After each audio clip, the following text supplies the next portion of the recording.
Until recently, the blurb on the back cover of a book was something I had taken for granted. It is a short burst of story, just enough to tease the narrative, the main characters, and the central conflict, and I am guilty of having seen it incorrectly as an editorial inevitability. Its length, barely 150 words, belies its importance. The blurb is as valuable as a trailer for a Hollywood film. A well-written blurb will summarize the opening conflict of your narrative in a way that entices readers to keep reading. While the book's title suggests what type of story you'll read, that great blurb is the single most important factor in whether or not I will actually buy that book. In the prior episode, Tim and I demonstrated the foolhardiness of presuming we could whip up a good blurb in real time. We knew it would go poorly before we even started. A great blurb appears effortless, simple, and inevitable. That is unreasonable to expect on your first draft. Still, the exercise showcased 3 key learnings I want to share with you. First, the blurb's purpose is not to tell the whole story, but rather to tease the experience so readers will want more. It's like an interstate on-ramp. The blurb tells you what road you are entering and where you are headed. The blurb is a forward-looking experience, like the view out of the car's windshield, teasing what's possible rather than relaying plot or character. It's the reader's job, then, to assess if that's a journey they want to take.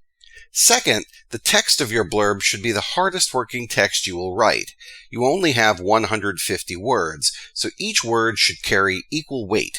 For example, draft 1 of the blurb reads, Dolores was worried that her father would not recover from the debilitating illness that plagued him for decades.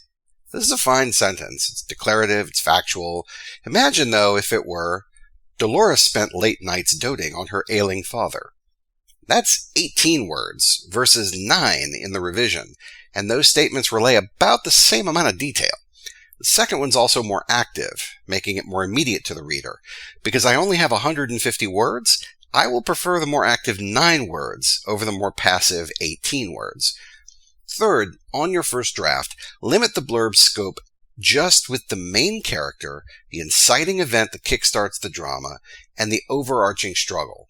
Too often a blurb will share too much of the total plot, leaving very little to discover, or spend too much time building setting or character. For example, after his family is murdered, Luke Skywalker discovers he can tap into paranormal superpowers like his father before him.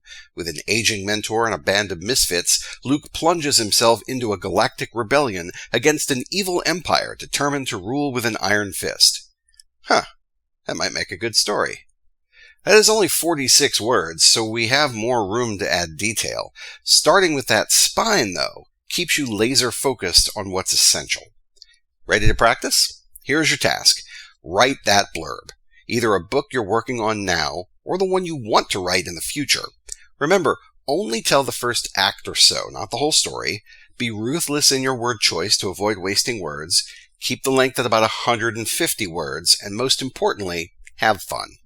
If you want feedback on your blurb, email us at tiffinenwritingworkshop@gmail.com.